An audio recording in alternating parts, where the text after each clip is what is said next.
ದರ್ಶನ್ ವಿಚಾರವಾಗಿ ಮಾತಾಡೋಕಲ್ಲ, ದರ್ಶನ್ ಮಗ ವಿನೀಶ್ ಎಜುಕೇಶನ್ಗೆ ಸಂಬಂಧಪಟ್ಟಂತೆ ಮಾತಾಡಕ್ಕೆ ಡಿ.ಕೆ. ಶಿವಕುಮಾರ್ ಅವರ ನಿವಾಸಕ್ಕೆ ವಿಜಯಲಕ್ಷ್ಮಿ ಬಂದಿದ್ರು ಅನ್ನೋ ಮಾತನ್ನ ಸ್ವತಃ ಖುದ್ದಾಗಿ ಉಪಮುಖ್ಯಮಂತ್ರಿ ಡಿ.ಕೆ. ಶಿವಕುಮಾರ್ ಅವರು ಹೇಳಿದ್ದಾರೆ.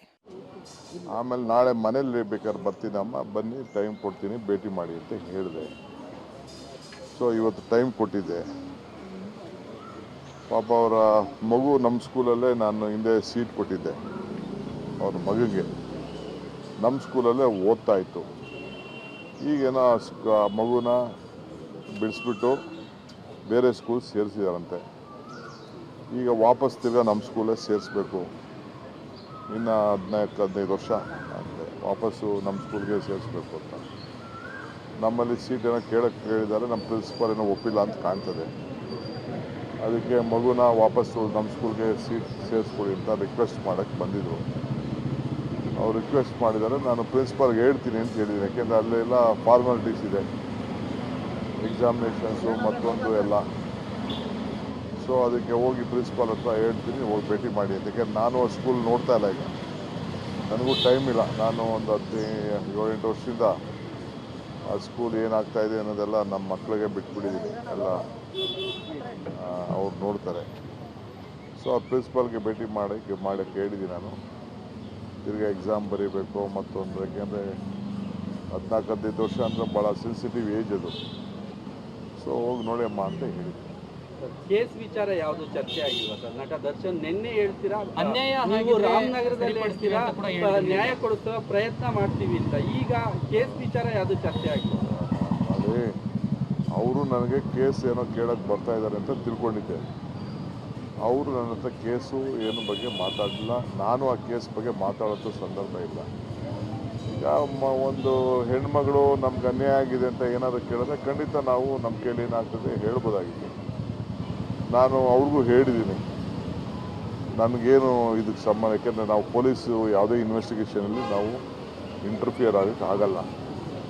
ಇದು ಪೊಲೀಸ್ ಉಂಟು, ಕೋರ್ಟ್. ಈಗಾಗಲೇ ಮ್ಯಾಟ್ರು ಕೋರ್ಟಲ್ಲಿದೆ, ಜುಡಿಷಿಯಲ್ ಕಸ್ಟಡಿ ಅಂತ ಕೋರ್ಟಲ್ಲಿದೆ. ನಾವು ಯಾವುದೋ ಪೊಲೀಸ್ ವಿಚಾರದಲ್ಲಿ ನಾವು ಇಂಟರ್ಫಿಯರ್ ಆಗಲೂಬಾರ್ದು, ಆಗೋದು ಒಳ್ಳೆಯದೂ ಇಲ್ಲ. ಬಟ್ ಅವ್ರಿಗೆ ಯಾರು ತಪ್ಪಿಸಿದ್ರೆ, ಯಾರಿಗಾರು ಸಮಸ್ಯೆ ಇತ್ತು ಅಂದರೆ, ಯಾರಿಗಾರು ತೊಂದರೆ ಆಗಿತ್ತು ಅಂದರೆ ಅದಕ್ಕೆ ಕಾನೂನು ಇದೆ. ಕಾನೂನು ಚೌಕಟ್ಟಿನಲ್ಲಿ ಏನು ಬೇಕಾದ್ರೂ ಆಗ್ಬೋದು. ಈಗ ನೆನ್ನೆ ಆ ಹುಡುಗರುಗಳು ನನ್ನ ಮೇಲೆ ಗಲಾಟೆ ಮಾಡ್ತಿದ್ರು, ನೀವು ಡೇಟ್ ಕೊಡಲಿಲ್ಲ, ಟೈಮ್ ಕೊಡ್ತಾ ಇಲ್ಲ ಅಂತ. ನೆನ್ನೆ ರಾಮನಗರದಲ್ಲಿ ನನಗೆ ಭಾಷಣ ಮಾಡೋಕ್ಕೆ ಬಿಡ್ತಾ ಇರಲಿಲ್ಲ. ಆಯಿತು ತಡಿರೋ ಸ್ವಲ್ಪ ಎಲ್ಲ ನ್ಯಾಯ ಕೊಡಿಸೋಣ ಅಂತ ಹೇಳಿ ಅವ್ರಿಗೆ ಸಮಾಧಾನ ಹೇಳಿದ್ದೆ.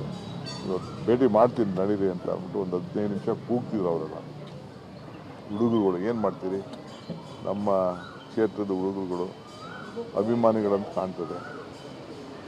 ನನಗೆ ಗೊತ್ತಿಲ್ಲ ನಾನು ಯಾವ ಬಾಸ್ ಅಂತ ನಾನೇ ನೋಡ್ತಾ ಇದ್ದೀನಿ.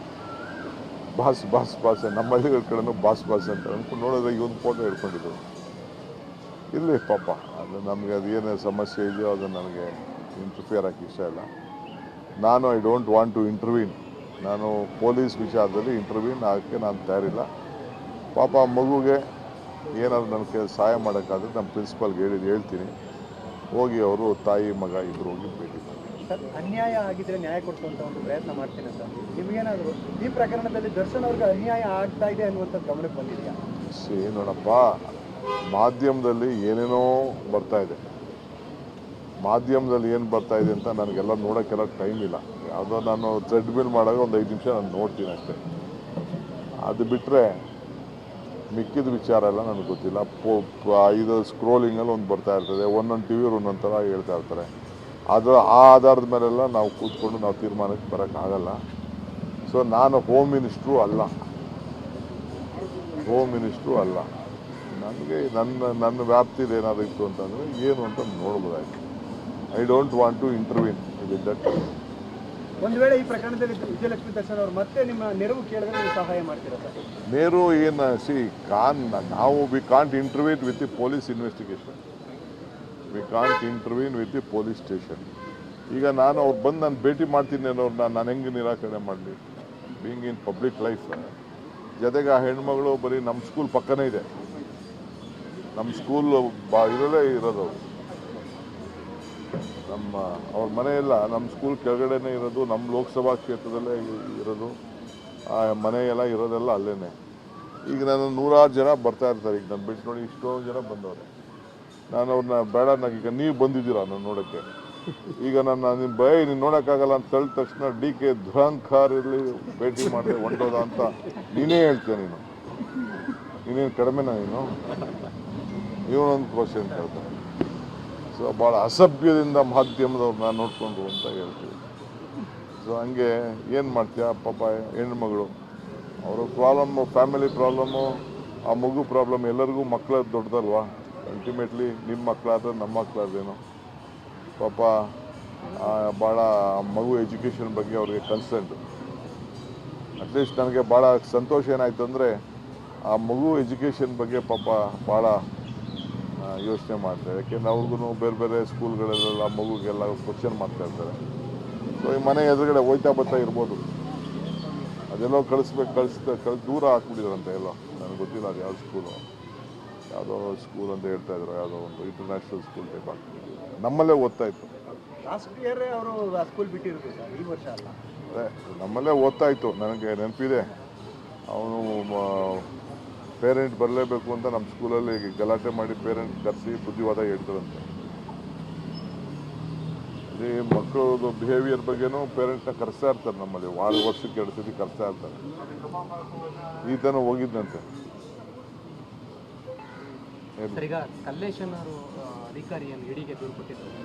ಅವರು ಅಮಾನತಾಗಿದ್ದಂಥ ಅಧಿಕಾರಿ ಕಾಂಗ್ರೆಸ್ ಅವರನ್ನ ಬಳಸ್ಕೊಂಡು ದೂರು ಕೊಟ್ಟಿದೆ. ಅವ್ರಿಗೆ ಒತ್ತಡ ನೋಡ್ರಿ, ಕಾಂಗ್ರೆಸ್ ಯಾರನ್ನೂ ಬಳಸುವಂಥ ಅವಶ್ಯಕತೆ ಇಲ್ಲ.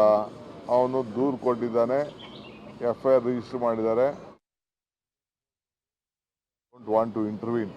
ನಾನು ಪೊಲೀಸ್ ವಿಚಾರದಲ್ಲಿ ಇಂಟರ್ವ್ಯೂನ್, ನಾನಲ್ಲಿ ಭೇಟಿ ಮಾಡೋಕ್ಕಾಗಲ್ಲ, ಹಂಗೆಲ್ಲ ಎಲ್ಲ ಕಡೆನೂ ಭೇಟಿ ಮಾಡೋಕ್ಕಾಗಲ್ಲ ಅಂತೇಳಿ ನಾನು ಭೇಟಿ ಮಾಡೋಕ್ಕೆ ಒಪ್ಪಲಿಲ್ಲ. ಆಮೇಲೆ ನಾಳೆ ಮನೇಲಿ ಬೇಕಾದ್ರೆ ಬರ್ತೀನಮ್ಮ, ಬನ್ನಿ ಟೈಮ್ ಕೊಡ್ತೀನಿ ಭೇಟಿ ಮಾಡಿ ಅಂತ ಹೇಳಿದೆ. ಸೊ ಇವತ್ತು ಟೈಮ್ ಕೊಟ್ಟಿದ್ದೆ. ಪಾಪ ಅವರ ಮಗು ನಮ್ಮ ಸ್ಕೂಲಲ್ಲೇ ನಾನು ಹಿಂದೆ ಸೀಟ್ ಕೊಟ್ಟಿದ್ದೆ ಅವ್ರ ಮಗುಗೆ, ನಮ್ಮ ಸ್ಕೂಲಲ್ಲೇ ಓದ್ತಾ ಇತ್ತು. ಈಗೇನೋ ಮಗುನ ಬಿಡಿಸ್ಬಿಟ್ಟು ಬೇರೆ ಸ್ಕೂಲ್ ಸೇರಿಸಿದಾರಂತೆ. ಈಗ ವಾಪಸ್ ತಿರ್ಗಾ ನಮ್ಮ ಸ್ಕೂಲೇ ಸೇರಿಸ್ಬೇಕು. ಇನ್ನು 14-15 ವರ್ಷ ಅಂದರೆ ವಾಪಸ್ಸು ನಮ್ಮ ಸ್ಕೂಲ್ಗೆ ಸೇರಿಸ್ಬೇಕು ಅಂತ. ನಮ್ಮಲ್ಲಿ ಸೀಟ್ ಏನೋ ಕೇಳಿದ್ದಾರೆ, ನಮ್ಮ ಪ್ರಿನ್ಸಿಪಾಲ್ ಏನೋ ಒಪ್ಪಿಲ್ಲ ಅಂತ ಕಾಣ್ತದೆ. ಅದಕ್ಕೆ ಮಗುನ ವಾಪಸ್